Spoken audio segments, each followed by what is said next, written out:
কচ মাছ খালে আপোনালোকে গন্ধ পায় নেকি? ময়ো আগতে সেই কচ মাছৰ গন্ধটো পোৱা আছিলোঁ, কিন্তু এইটো বুদ্ধি কৰক, একেবাৰে গন্ধ নাইকিয়া হ'ব আৰু বাৰে বাৰে খাবলৈ মন যাব। আৰু ধুনীয়াকৈ একাহী ভাত অকল কচ মাছেৰে খাই দিব পাৰিব জানেনে। বাকী একোৱেই নালাগে। তাৰ বাবে কচ মাছ আনিবলৈ বজাৰলৈ গৈছিলোঁ, কিন্তু বজাৰলৈ নহয়, একেবাৰে পুখুৰীত মাৰিবলৈ যোৱাৰ নিচিনাহে হৈছে। চাওকচোন, ইমান বেছি পানী হৈছে, গোটেই পানী গুচাই গুচাই বজাৰ পালোঁ।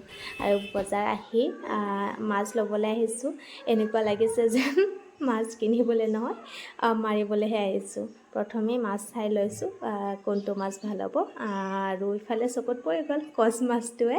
কচ মাছটো খাই ভাল লাগে হয়নে? আপোনালোকে ভাল পায়নে? আৰু ফাইনেল ঘৰ আহি পালোঁ। বজাৰো কৰিছিলোঁ, কিন্তু দেখুওৱা হোৱা নাই আৰু বজাৰ কৰা। আহি ভাবিলোঁ অকণমান বজাৰৰ মেলাখন দেখাই দিওঁ। ইমানবোৰ বজাৰ কৰিলোঁ।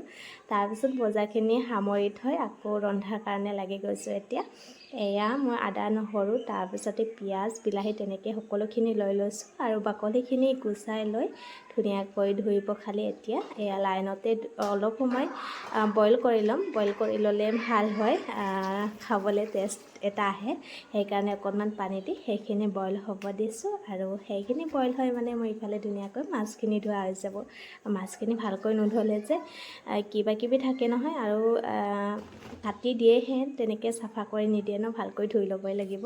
আৰু আলুটো নহ'লে মোৰ একেবাৰে নহয়, সেইকাৰণে এটা আলুও লৈছোঁ। আলু যিহত হ'লেও ভাল পাওঁ আৰু মানে খাই ভাল পাওঁ আলু, কিন্তু ইমান বেছি খাব নালাগে বাৰু, তথাপিও আৰু মই ভাল পাওঁ যিহেতু। ইফালে আকৌ কেৰাহী বহাই দিলোঁ, মানে মাছ বহুত লৈ আহিছোঁ যে গোটেইখিনি আঞ্জা বনালেও খাই ভাল নালাগিব, সেইকাৰণে অকণমান ভাবিলোঁ ফ্ৰাই কৰোঁ।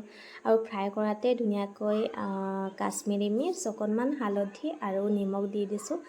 আগতে এনেকৈ সানি লৈ ফ্ৰাই কৰিলে ধুনীয়া হয় আৰু লাগি নধৰে কেৰাহীত, আৰু খায়ো ভাল লাগে, টেষ্ট এটা আহে মছলাখিনি সানি অকণমান সময় ৰাখিলে।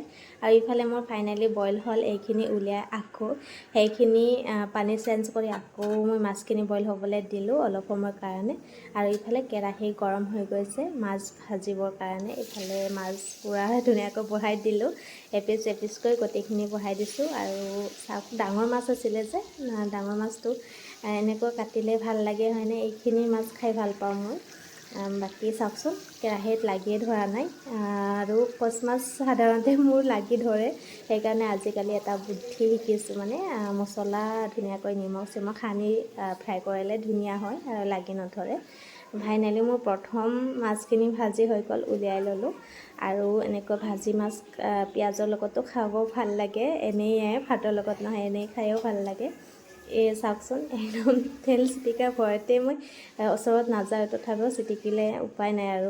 আৰু গোটেই মানে মাছ বনালে চাৰিওফালে তেল পৰি পৰি কিবা হৈ যায়, আৰু লগে লগে মুচি নিদিলে পিছত মানে অকণমান কষ্ট বেছি হয়, দাগটো বেছিকৈ বহি যায়, আৰু বহি গ'লে মুচিবলৈ দিগদাৰ হয়।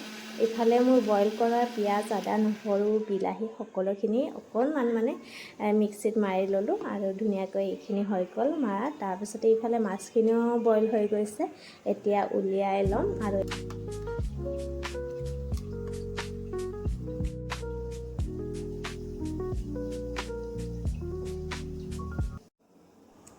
আৰু মাছ ভাজিখিনি হোৱাৰ পিছতে ইয়াত কেৰাহীত অকণমান তেল দিছোঁ, যাতে শুকান জলকীয়া আৰু জিৰাখিনি ফুটাব পাৰোঁ, সেইখিনিৰ কাৰণে অকণমান তেল দি দিছোঁ।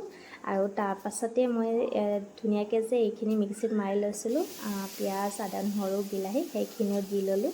আৰু সেইখিনি দি উঠিয়ে আকৌ মই পানীত মিহলাই ৰাখিছিলোঁ মছলা অকণমান, কাশ্মীৰী মিৰ্চ, তাৰপিছতে হালধি, জিৰা, ধনিয়া পাউডাৰ এনেকৈ, আৰু সেইখিনি দি অকণমান সময় লৰাই লৈছোঁ। পানী আছিলে যিহেতু সেইখিনি শুকোৱালৈকে এয়া ভাজি ল'লোঁ, আৰু ধুনীয়াকৈ শুকাই গৈছে। এতিয়া যিখিনি জুলীয়া কৰিব বিচাৰে সেইখিনি হিচাপত পানী দিলেই হ'ল।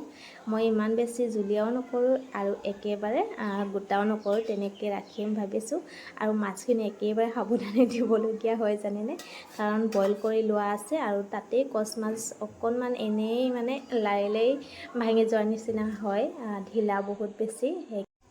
মাছখিনি দিলেও সেই উতলিবলৈ নাপালে, সিফালে ষ্টভ শেষ, মানে কেৰাচিনি শেষ হৈ গ'ল আৰু মানুহজনে আহি আকৌ ভৰাই দিছে। মোৰ ভৰাবলৈ ভয় লাগে, কাষেৰে একেবাৰে পৰি যায়, চাৰিওফালে হৈ যায় কেৰাচি গোন্ধ ওলায়। আৰু গোন্ধ ওলাব বুলিয়ে মই আৰু ষ্টভত নিদিলোঁ, গেছতে ধুনীয়াকৈ যিখিনি সময় লাগে সেইখিনি উতলিবলৈ দিলোঁ।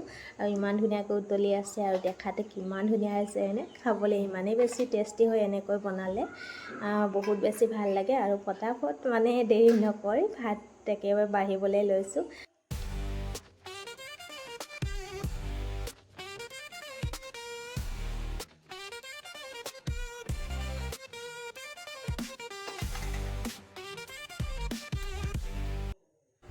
কেৰাহীৰ পৰা মাছখিনি আনোতে একেবাৰে সাৱধানে আনিব লাগিব, নহ'লে বেছি হেতা তল ওপৰ কৰি থাকিলে গোটেই মাছখিনি ভাঙি একেবাৰে আঞ্জাখনৰ লগত মিহলি হৈ থাকিব।